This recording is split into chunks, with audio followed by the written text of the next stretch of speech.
Bonjour à tous. L'humain parfois connaît des moments pendant sa croissance, des moments de trouble, perte de connaissance, parfois une décroissance mentale.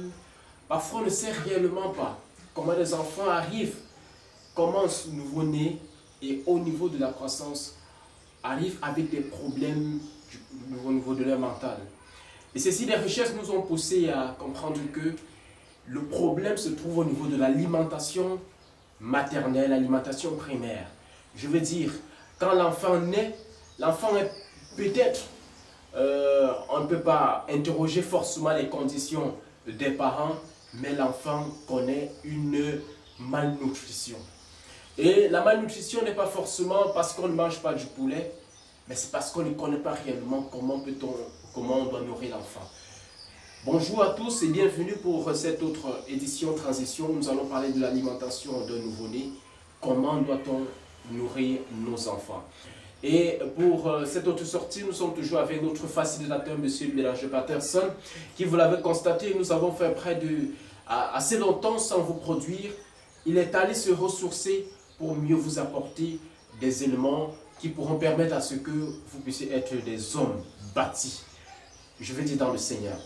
Monsieur Bélanger Patterson, bonjour. Bonjour Patrick, bonjour à tout le monde. Voilà, alors c'est un peu de partager en quelques minutes seulement avec nous les richesses que vous venez d'avoir lors de votre formation sur l'alimentation vivante. Il faut déjà dire que nous étions en formation, nous revenons à une formation avec sur l'alimentation vivante, végétale et crue, voilà, avec Irène Grosjean et Miguel Barthélémy et Aurélie Viard. Cette formation 2.0, ça nous a encore permis de mieux comprendre de quoi il est question. Voilà. Et nous pouvons te dire merci au Seigneur pour toute cette ouverture sur cette dimension nutritive qui a été cachée et qui a été révélée en son temps voulu, voilà,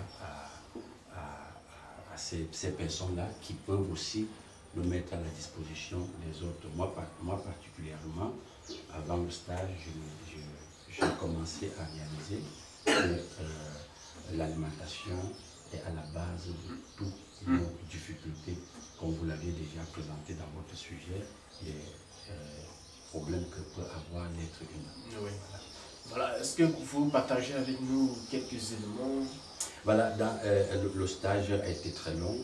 Et je peux dire que nous allons toucher les causes de la maladie, que nous allons peut-être toucher tout à l'heure là, les causes de la maladie, la lactofermentation, nous allons toucher la respiration, en fait, et les 4 principes de base de l'existence, nous les avons touchés, nous avions touché la germination, nous avions touché beaucoup de sujets, en tout cas, qui nous a permis comment je veux dire, moi personnellement, hein, ça c'est mon avis personnel qui m'a permis de comprendre qu'on ne sait jamais tout. C'est-à-dire qu'il y a toujours quelque chose de plus que tu peux découvrir chez l'autre.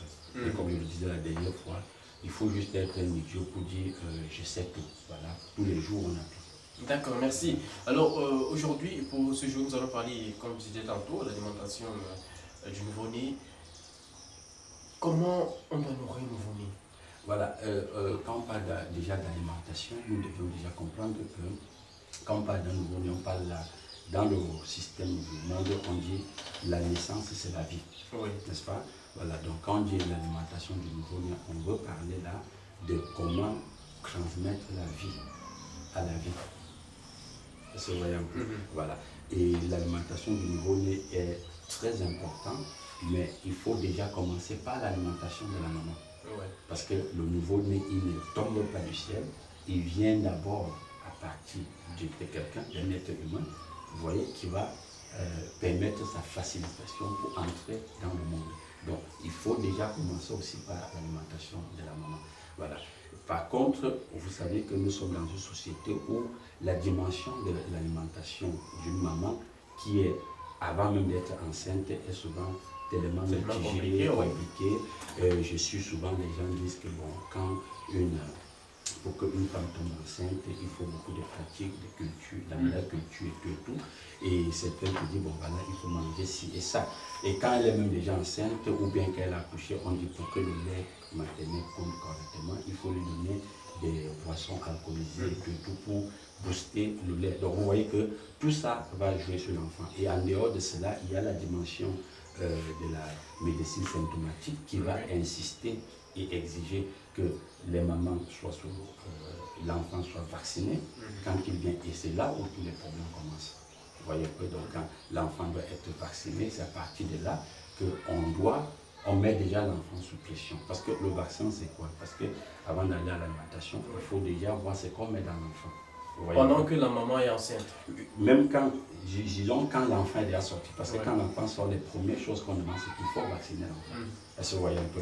Voilà. Et dans la vaccination, c'est quoi? C'est pour arrêter l'expression du corps. Vous voyez un peu? C'est-à-dire le corps de l'enfant qui veut faire par exemple une gastro. Vous voyez un peu? Voilà, il faut vacciner pour arrêter l'expression des maladies et de tout. Vous avez vu dans notre société, vous allez voir que chaque enfant, avant qu'il ne vienne, on va dire qu'il y a des différents types de vaccins qu'il faut prendre.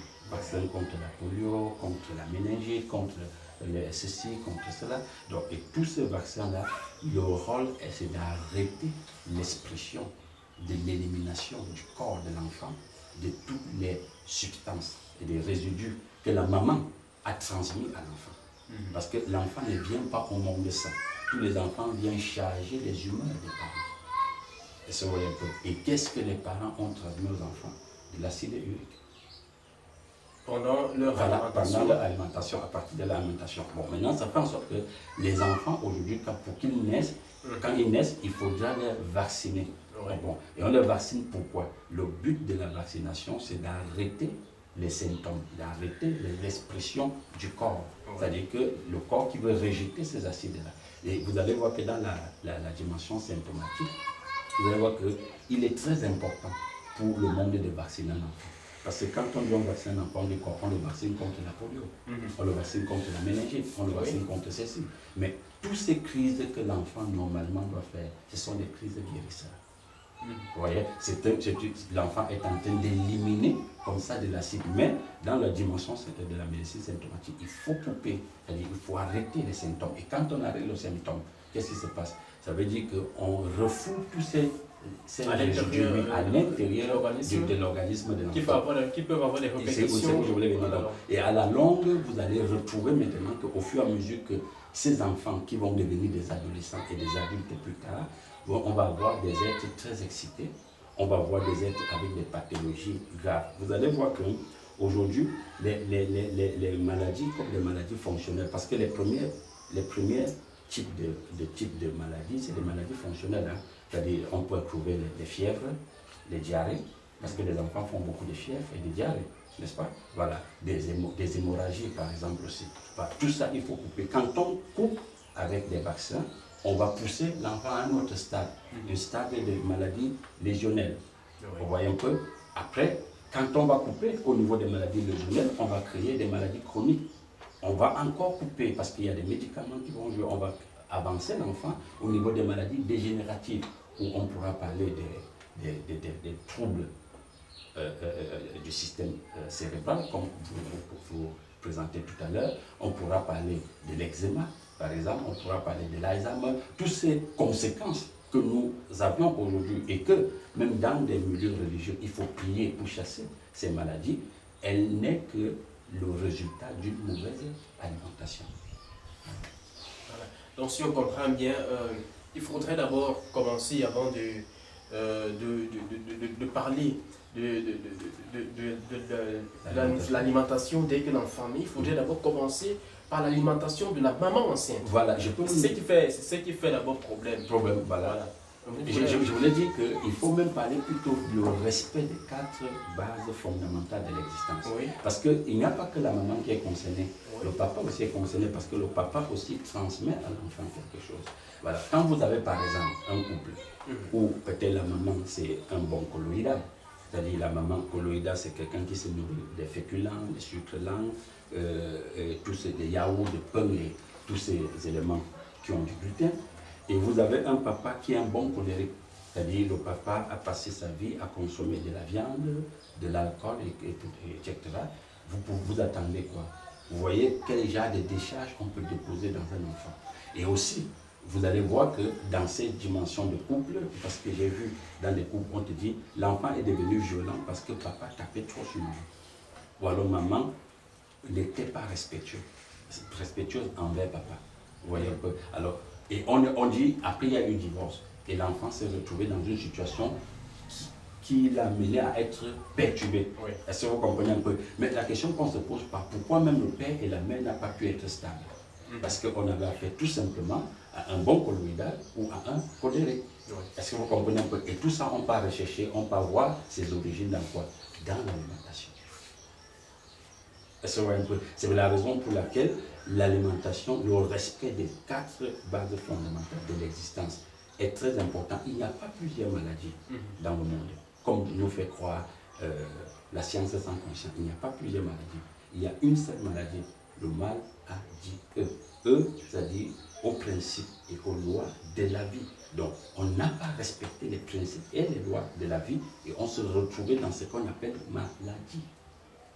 Alors d'accord, maintenant revenons revenons au cœur du vif du sujet, pour dire maintenant que l'enfant est déjà né, l'enfant est déjà là, qu'est-ce qu'il faut faire? C'est très simple. Déjà avant, si c'est que maintenant, un couple qui consommait des féculents, des succulents, comme vous le disiez tantôt, et maintenant il y a l'enfant qui vient de naître.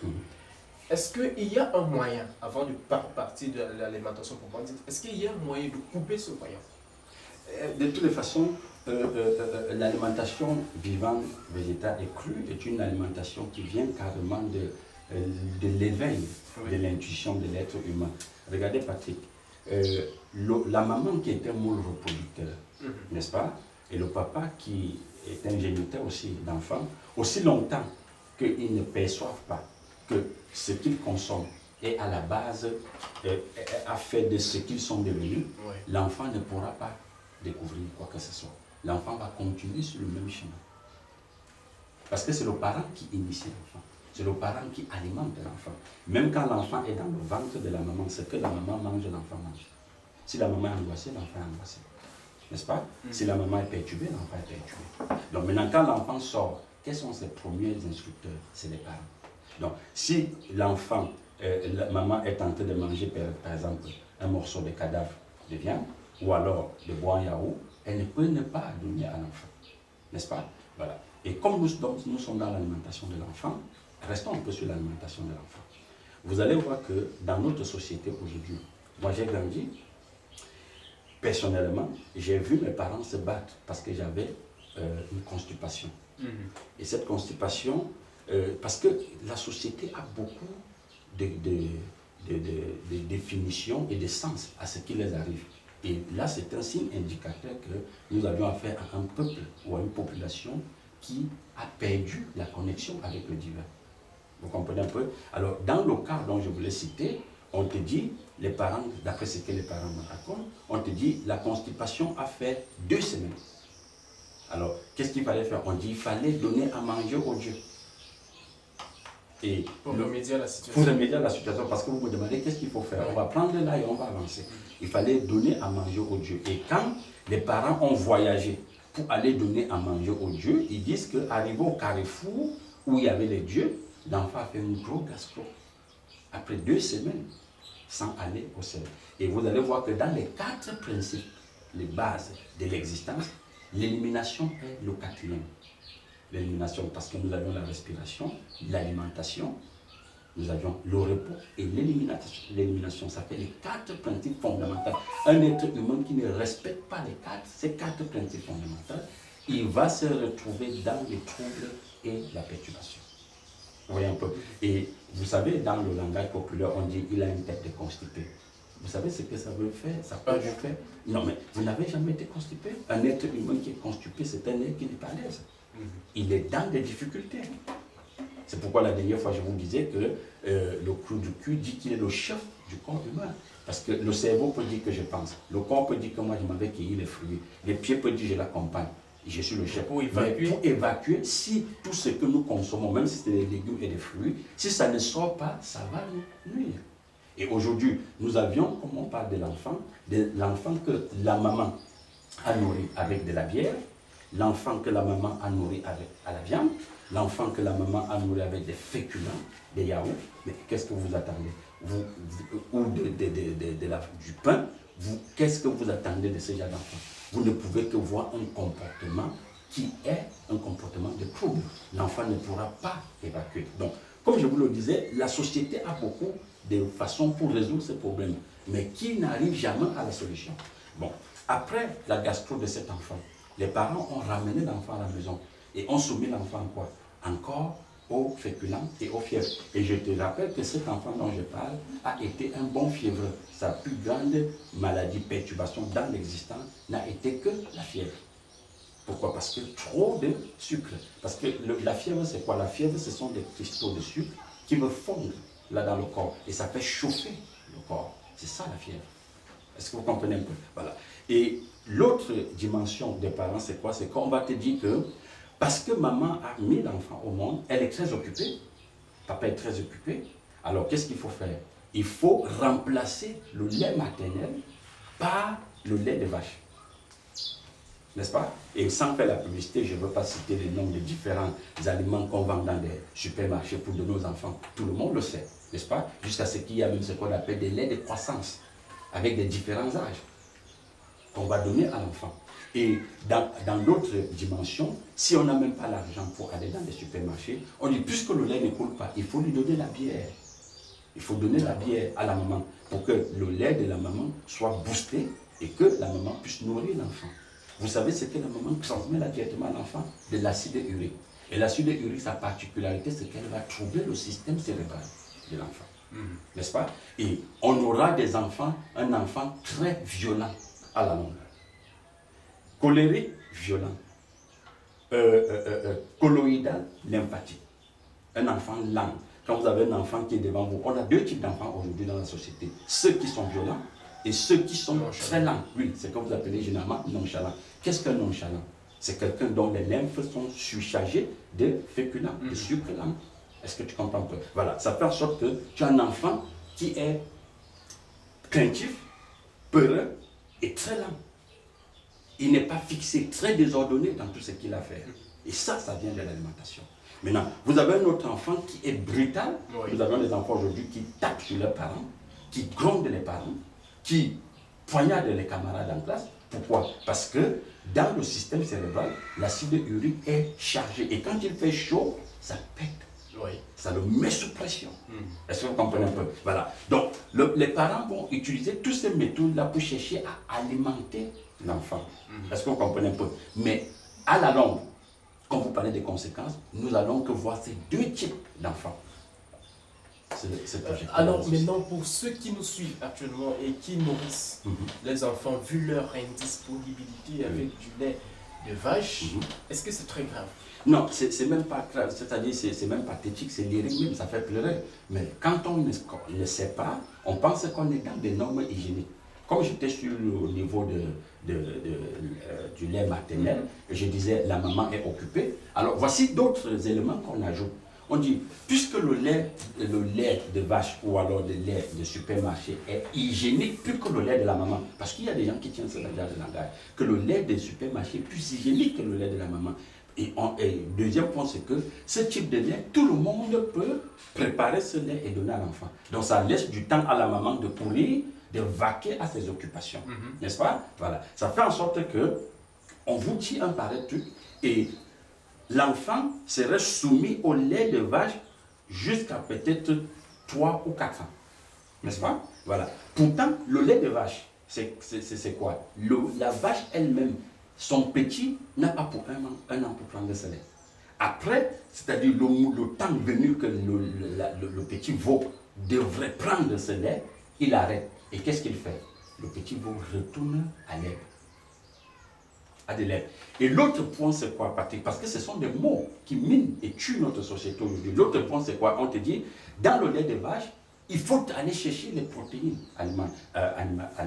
Voilà, des protéines animales. Ouais. Voilà, des protéines animales, ou alors il faut aller chercher des glucides. Dans tout ce qu'on va parler dans les sucres là. Mais pourtant, ces vaches, ou cette vache qui est costaud, qui pèse pratiquement 200 kilos, qui donne à son enfant son lait pour un temps, mais ne pas consommer notre vache pour avoir des protéines. Vous savez d'où les vaches prennent les protéines? Mais c'est dans l'herbe. Donc, c'est où il faut bien réaliser que l'alimentation vivante a tout ce dont on nous a détourné pour nous amener dans les supermarchés, ou en surface, à l'extérieur. Donc, ces protéines dont nous recherchons dans le lait animal, ou dans le lait de la vache, on les retrouve plutôt dans les aliments verts, dans les végétaux. Oui. Vous comprenez un peu? C'est pourquoi on parle des jus de légumes. C'est vrai que l'enfant, au début, il ne peut pas trop s'habituer ou aimer les jus de légumes, mais il y a des jus de fruits. Oui. Les enfants aiment les jus de fruits. Et dans les fruits, on a tout. Même les acides, on a dans les fruits. On a les acides dans les fruits. Et la particularité avec les fruits, c'est que non seulement qu'il a les glucides et les acides, tout ce qu'il a comme acides et glucides sont digestifs.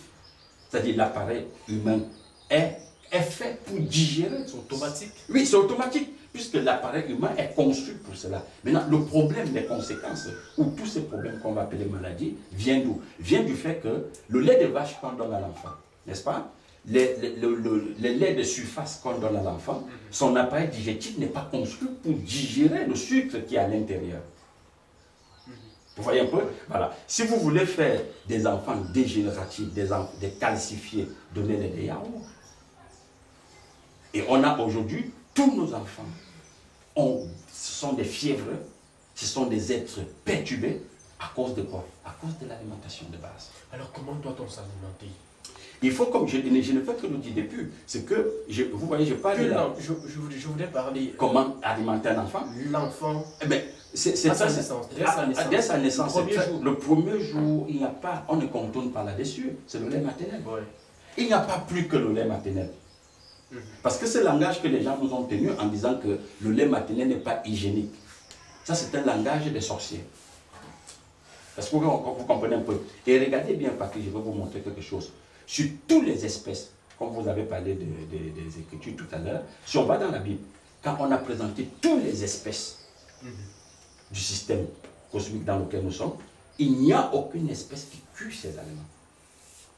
Et il n'y a aucune espèce qui peut prendre son aliment chez son lait chez une autre espèce pour donner à son enfant. Il n'y a que l'être humain. Observez bien, parfois poussez un peu votre réflexion. Oui. Le chat ne peut pas aller prendre, pour téter son petit, prendre le lait chez le chien.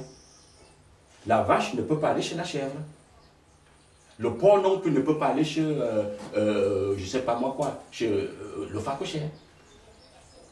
Est-ce que vous voyez un peu ça? Donc, toutes les espèces, chacun reste avec, dans son couloir. Maintenant, il n'y a que l'être humain qui quitte de son espèce humaine pour aller chercher le lait chez notre espèce, chez la vache. Est-ce que vous comprenez un peu? C'est ça la science sans conscience. Ok, maintenant, remplaçons ce lait-là, que vous décriez tantôt. Si maintenant, vous, qui aviez une connaissance sur comment doit-on alimenter, donner nos enfants, vous avez cette connaissance, qu'est-ce que je peux donc faire? Qu'est-ce que vous pouvez faire pour partir au travail et donner à l'enfant à la maison? Ben, de toutes les façons, tu sais... du lait maternel. Oui, je viens. Oui. Parce que quand on dit aller au travail, ça veut dire on revient à cette dimension où on dit il faut laisser la maman aller à ses occupations, n'est-ce pas? Oui. Voilà. Et ça revient toujours là à la ruse de la société. Si je reviens dans les Saintes Écritures, il est dit que quand un masculin prenait une femme, il devait faire 1 an sans aller en guerre. Oui. N'est-ce pas? Voilà. Pourquoi? Parce qu'il fallait qu'il ait du temps pour s'occuper de sa femme, n'est-ce pas? Et quand la femme accouchait, le masculin devait rester là pour l'accompagner. Donc, et quand vous voyez, selon le principe du grand ordinateur cosmique, le créateur, ce n'est pas lui qui a organisé ce système dans lequel on dit il faut laisser la femme aller à ses occupations, ou vaquer à ses occupations. Le créateur a bien prévu un temps pour cela. C'est pourquoi vous allez voir, même le lait maternel à un certain âge doit s'arrêter. Oui. Est-ce que vous voyez un peu? Voilà. Ça dit c'est automatique, hein? C'est le créateur qui l'a fait. Voilà pourquoi il parle de respect des lois de la Y a-t-il une vie. durée? Mais bien, oui, il peut avoir une durée, mais aussi longtemps que la maman donne le sein à l'enfant, c'est-à-dire qu'au fur et à mesure que le sein maternel coule, il y a, c'est-à-dire, comment je vais dire ça, il y a une diminution de sa sécrétion. Est-ce que vous comprenez? Moi, particulièrement, j'ai tété jusqu'à 2 ans. Parce qu'à un moment, ça dépend de la maman. Les mamans peuvent pousser. Vous voyez un peu? Mais aussi, à un moment, l'enfant, quand plus l'enfant prend de l'âge, l'enfant lui-même sent qu'il faut accompagner ce sein avec quelque chose de lourd. C'est-à-dire quelque chose comme un aliment, quoi. Oui. Est-ce que vous voyez un peu? Qu'est-ce qu'on doit donner cet aliment? C'est ça que je... Mais c'est où je voulais venir. Oui. Mais puisque le parent, les deux parents sont dans l'alimentation vivante, ça veut dire que quand l'enfant commence à sortir de là, il y a des compotes de fruits. Il faut aussi manger les herbes avec... C'est pas quand vous dites les herbes, c'est vague. Il faut dire des végétaux. Voilà. N'est-ce pas? Des légumes.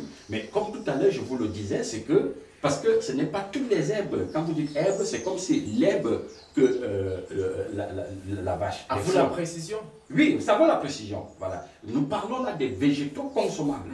N'est-ce pas? Voilà. Un enfant qui a pratiquement 2 ans, ça veut dire on peut lui faire des jus de fruits, on peut lui faire, il peut manger des fruits avec sa pulpe, il peut manger, il peut aussi prendre des légumes. Mais comme je le dis, au début, parce que chez moi, ce que je vois avec mes enfants, c'est qu'au début, les jus de légumes est un peu difficile pour eux. Vous comprenez un peu? Même mon fils qui a plus de 10 ans, les jus de légumes, c'est maintenant qu'il commence à s'habituer. Mais ma fille, elle sélectionne encore. Mais je me rends compte que les bananes, elle est une fan des bananes et des ananas. Elle peut finir toute une tête d'ananas ou un régime de bananes. Ici chez nous, ça ne fait pas 2 jours. Tout un régime de bananes. Est-ce que vous comprenez? Donc, les enfants aiment les fruits. Donc, ça fait en sorte que ces enfants, depuis qu'ils sont dans cette alimentation, ils ne me disent pas, papa, parce que je ne mange pas un gros pain le matin, ou peut-être parce que je ne mange pas un gros plat de nourriture cuit, j'ai faim. Non. Vous voyez un peu? Mais ils s'adaptent. Ils entrent même dans ce qu'il fallait leur donner à la base. Et maintenant, s'il faut revenir sur moi-même, parce que nous-mêmes, nous sommes d'abord comme des enfants, oui, avant d'être des parents. Vous voyez un peu? Mais un bol de jus de légumes le matin, c'est suffisant pour moi. Mais à un certain âge, je sens comment mon énergie baisse. Parce que se nourrir, c'est quoi? Se nourrir, c'est de donner de l'énergie à son corps. Ce n'est pas de mettre un morceau de parpaing dans le corps. Ça, c'est 2 choses différentes. Parce que c'est ce que j'aurais appris, pas à la formation, mais dans mon expérience, depuis que je mange vivant, végétal et cru. Parce que je me suis rendu compte qu'avant, je sentais que le ventre bouillonnait, creux, il fallait mettre quelque chose. Et je pouvais manger du n'importe quoi. Pain avec la banane, tapioca avec ceci, ou un morceau de viande et consort. Mais après, tu te rends compte que tu as toujours faim. Et à un moment, quand tu finis de manger, tu ressens que, tu sens que tu as besoin des excitants. Pour te pousser aux toilettes, voilà pourquoi on parle de thé digestif, on va parler de café, ainsi de suite. Et c'est la raison pour laquelle dans les pays, soit dit développés, si vous allez par exemple en Belgique, il y a trop de pommes de terre frites. Alors, il y a quoi? Il y a la bière. Si vous allez en Italie, il y a trop de pâtes. Pour faire décoller cette pâte, qu'est-ce qu'on a? On a des cafés forts, n'est-ce pas? En Italie. Si vous allez aux États-Unis, il y a aussi des frites, des pommes et des poulets frites. Pour accompagner ça, il faut du Coca-Cola. Est-ce que vous comprenez un peu? Donc, à chaque aliment, il y aura un excitant. Pourquoi? Parce que la société sait bien qu'il faut éliminer. Mais ce qu'on donne au corps, l'appareil digestif n'est pas capable d'éliminer, de digérer cela. Et ça va créer tous les problèmes que nous aurons à la longue, mon frère. Est-ce que vous comprenez un peu? Tu vas entendre quelqu'un te dire j'ai les hémorroïdes. Tout à l'heure, je cause avec un responsable, un contribuable de la ville, qui me dit j'ai des hémorroïdes. Vous comprenez un peu? Mais quand on les voit assis dans les voitures, dans les bureaux, on les envie. Et j'ai souri, j'ai dit mais c'est un petit problème. Il me dit tu me dis c'est un petit problème. Moi ça me chauffe. Ah oui, évidemment. Et vous savez ce que je dis? Je dis c'est l'acide urique qui a cherché cette voie pour sortir. Et elle sort. Les anciens disaient quoi? Pipi jaune, pipi en or. N'est-ce pas? Oui. Pourquoi? Parce que quand nous pissons, nous voyons les urines sont jaunes, ça veut dire quoi? Ça veut dire que les reins sont en train d'éliminer l'acide urique. Mais au contraire, dans la société où j'ai grandi, on nous disait plutôt que si les pipis sont jaunes, c'est trop dangereux. Il faut plutôt que les pipis soient pâles comme de l'eau. Mais si les pipis sont pâles comme de l'eau, ça veut dire que les reins ne fonctionnent pas correctement. Est-ce que vous comprenez? Et déjà, M. Patrick, le type d'alimentation, celle qui n'est pas vivante, celle qui est cuite, est une alimentation de la mort. Et c'est ça qui est à l'origine de tous les maux des humains. Est-ce que vous comprenez un peu? Alors, et si tu me permets, je voulais dire quelque chose que j'ai, ça c'est à la formation que j'ai découvert ça. Et quelqu'un, Madame Goujan disait que c'est dans les Écritures qu'on a enlevé ces versets de la Bible. N'est-ce pas? On a enlevé ces versets. Oui, ça a été enlevé de la Bible. Dans des années avant vous et moi. N'est-ce pas? Alors, et puis, le premier verset disait ceci, parce que ça m'a beaucoup marqué. J'ai dit, je veux lire ça pour toi. Parce que tu es quelqu'un que j'aime bien. Il est écrit, la chair des animaux abattus deviendra ta propre tombe. La chair des animaux abattus deviendra ta propre tombe. Et avec quoi nous nourrissons nos enfants? Des morceaux de viande. N'est-ce pas? Voilà. Deuxième verset dit, tu ne mangeras rien de ce qu'un feu plus chaud que le feu de la vie aura cuit. Sinon Satan prendra possession de ton être. Vous voyez ces deux versets? Alors, quand vous regardez notre société, dans notre société, quand vous observez comment nous fonctionnons, vous voyez là qu'à partir de ces deux versets, on comprend bien que le vrai péché originel qui a été décrit dans la Bible, c'est la cuisson des aliments. C'est la manière dont les gens s'alimentent. C'est là même le péché. Et je suis tout à fait d'accord avec ça. Pourquoi? Parce que moi-même, depuis un certain temps, je réfléchis, je dis, tous les gens que j'ai connus, qui ont été proches ou très loin de moi, en dehors des accidents mortels sur la route, qu'on a décrit en disant ils sont morts, leur cause, les raisons est liée à l'alimentation. C'est vrai que la médecine ne dit pas l'alimentation, mais on te dit diabète du type 1, diabète du type 2, cirrhose de foie, cancer de prostate. On ne dit pas l'origine. Oui, on ne parle pas de l'origine, mais on te parle là des symptômes. On te décrit, on te parle là de l'analyse qui a été faite.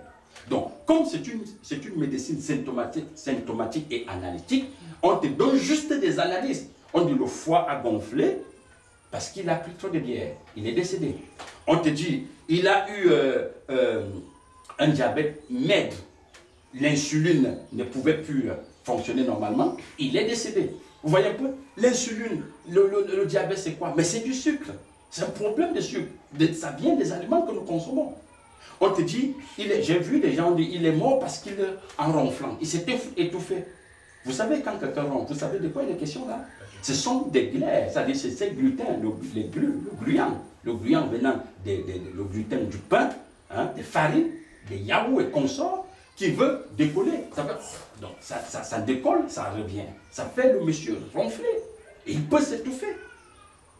Ouais. N'est-ce pas? Le phénomène des gros ventres, aujourd'hui, vient de quoi? Vient de ces sucres qui se concentrent et qui ne peuvent pas sortir.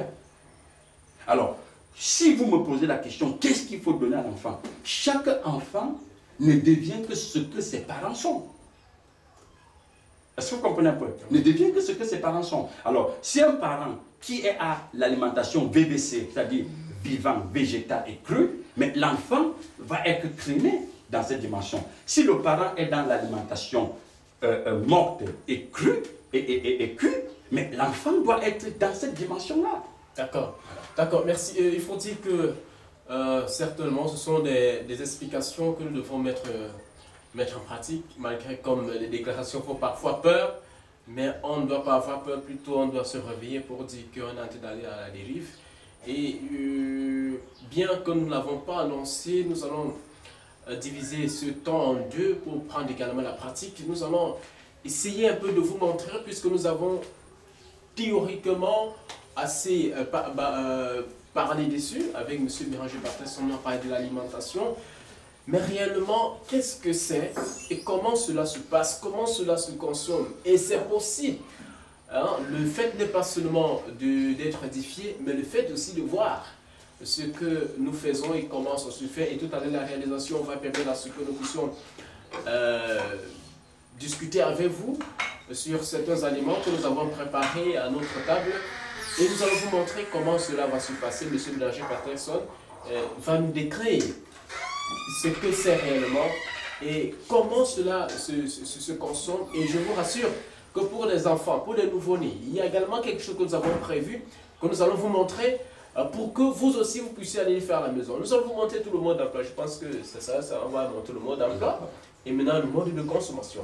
Je pense que si c'est bien, on va devoir se lever pour aller vers cette alimentation.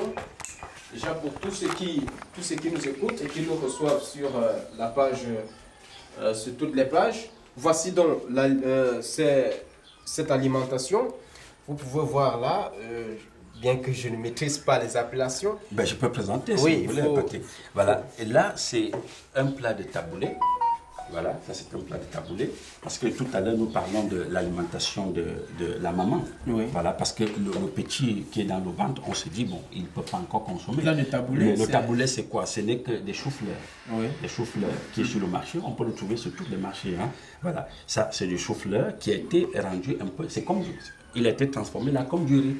Mais pourtant, ce n'est pas du riz parce que. Quand j'étais assis tout à l'heure, je pensais que c'était du riz. Voilà, non, ce n'est pas du riz parce qu'il faut éliminer carrément le riz dans l'alimentation de la maman. Oui. Voilà, parce que le riz pour lui, ça n'apporte rien à la maman. Voilà, là, nous avons du chou-fleur, vous avez des tomates qui sont découpées là, et il est cru parce que sa particularité, c'est qu'il est végétal, vivant et cru.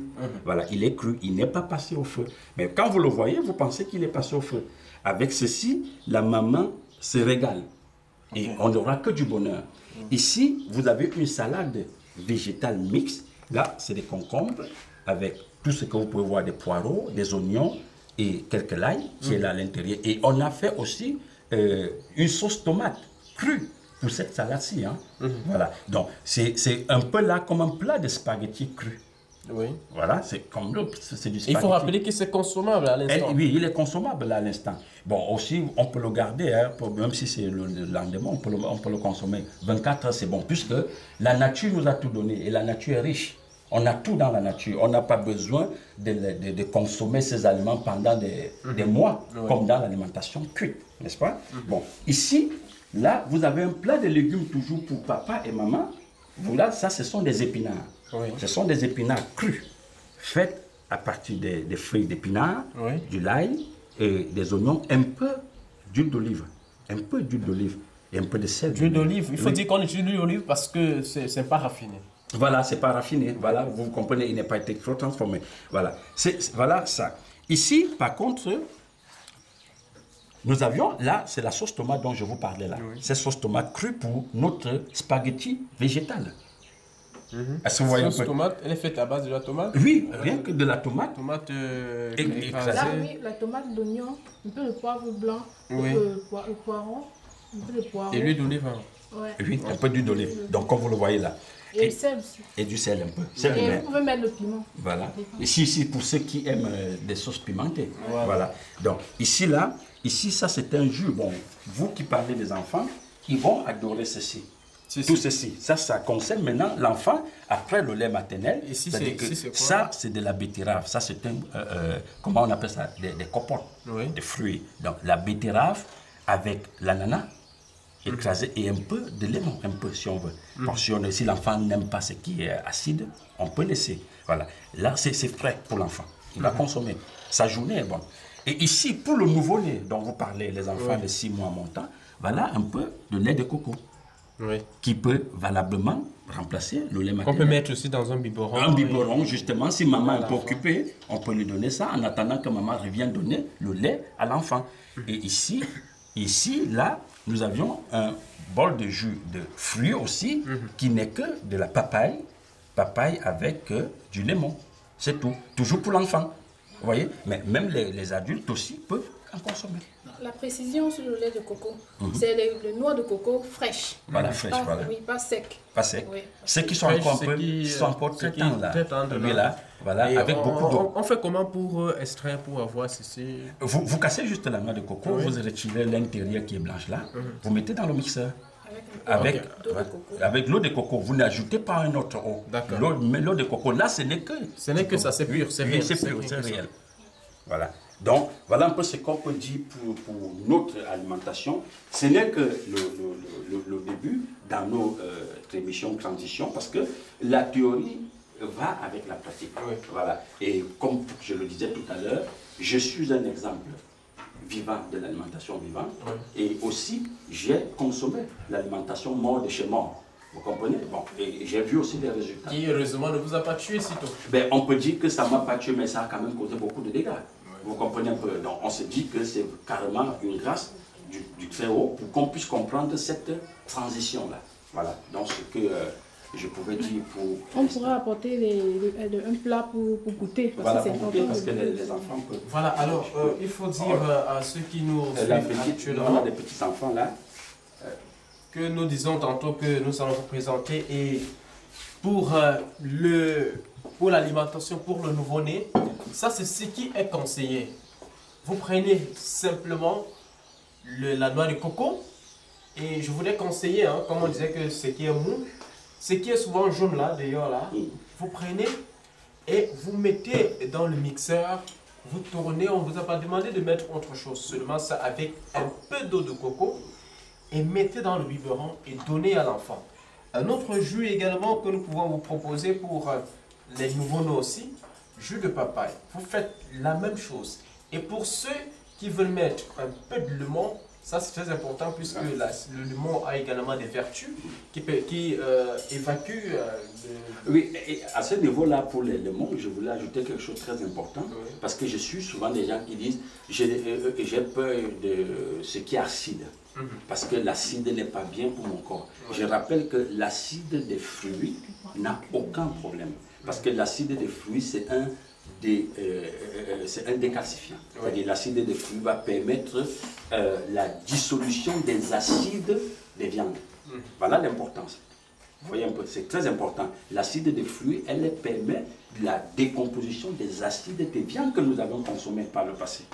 Par contre, l'acide qui vient des viandes, l'acide urique dont je décris depuis, elle n'est pas digestive, elle n'est pas faite pour notre corps. Voilà, il faut faire très attention. Juste un peu de limon et ça pourra vous faire du bien.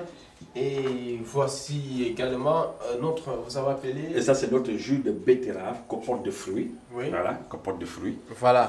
Donc, et si important pour l'enfant.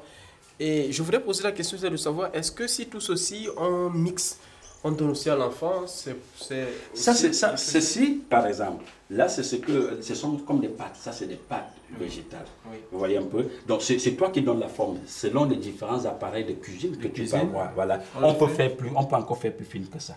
D'accord. Vous comprenez un peu? Et là, on va servir ça aux enfants. L'enfant peut manger, un enfant de 4 ans, 3 ans peut déjà consommer ça.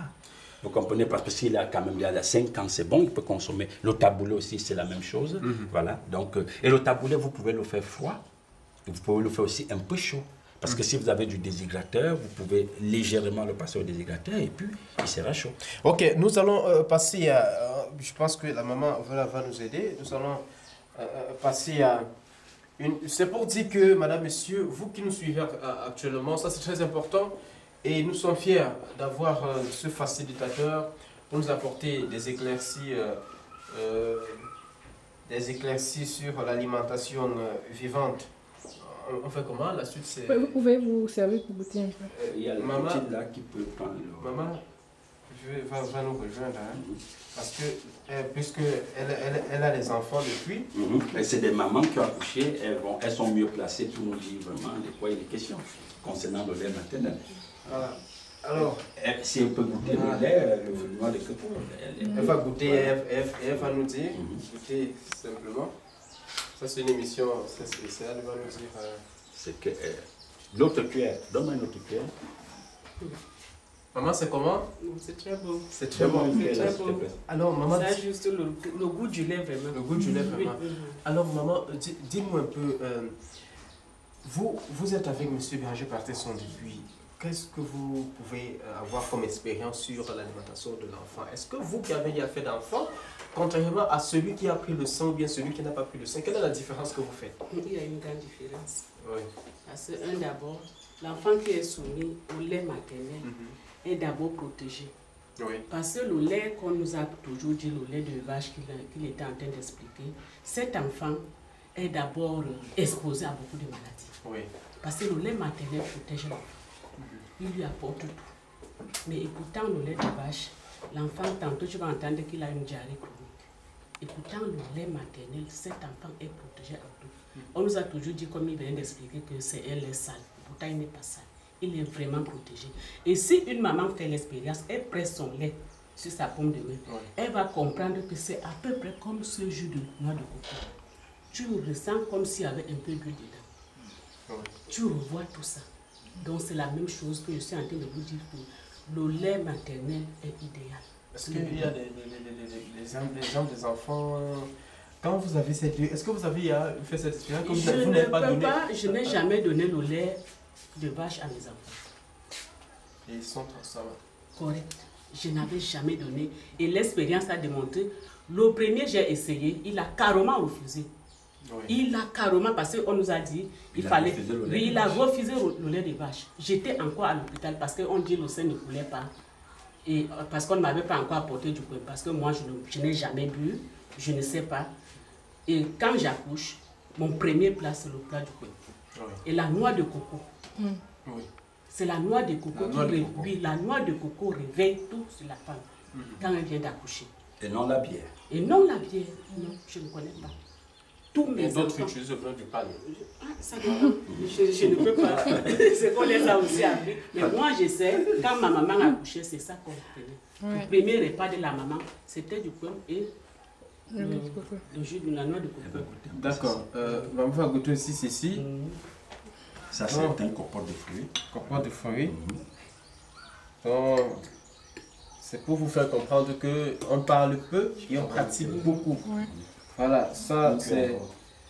Je sais qu'il y a plusieurs personnes qui nous suivent sur Facebook et également qui nous regardent sur la page YouTube et qui désirent réellement avoir des modes d'emploi. Nous sommes toujours disponibles à vous recevoir, peu importe le moyen par lequel vous allez passer pour consommer, pour prendre tout ceci. Ça, c'est très important pour l'alimentation. Je voulais faire, un tout petit témoignage. Moi-même, j'ai été victime de cela 2 semaines de ce qu'on appelle l'hémorroïde. Et M. Bélanger Patterson m'avait, le jour que je l'avais dit ça, il s'est mis à rire. Il a dit que, comme il le disait tantôt, ce sont les féculents là qui veulent sortir. Et je me nourrissais tous les soirs avec des fruits. Et je vous rassure que ce n'est pas là à l'hôpital. Je n'ai pas fait de la médecine, de la pharmacopée. Et aujourd'hui, je suis parfaitement tranquille. Raison pour laquelle je vous avais lancé pour dire que qu'est-ce qu'on fait, on ne produit pas. Donc, je ne sais pas quelle est la suite. Je voudrais qu'elle goûte un peu celle-ci aussi. On va goûter tout.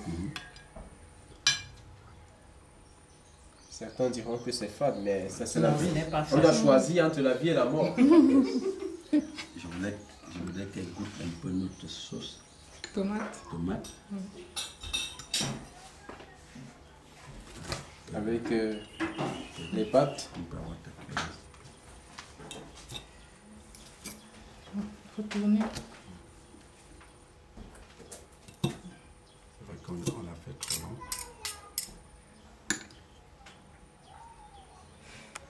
Donnez la fourchette, s'il vous plaît. Une fourchette.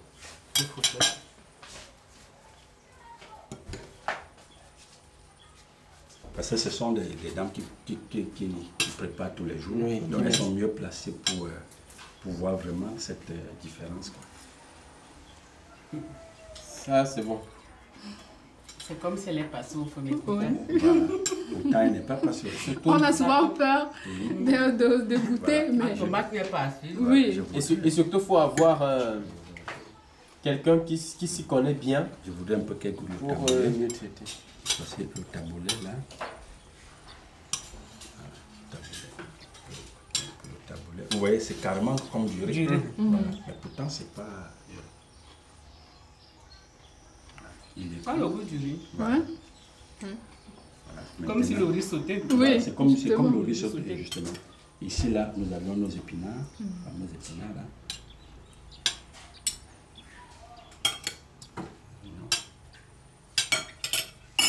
Avec l'huile d'olive et l'ail.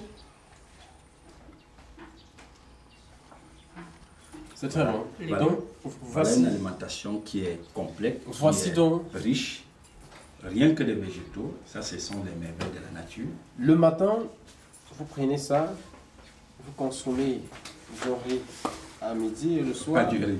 Ah, vous consommez Voilà. Ou bien des choux-fleurs. les choux-fleurs. Voilà. Les choux-fleurs. Voilà. Et le soir, prenez vos pâtes.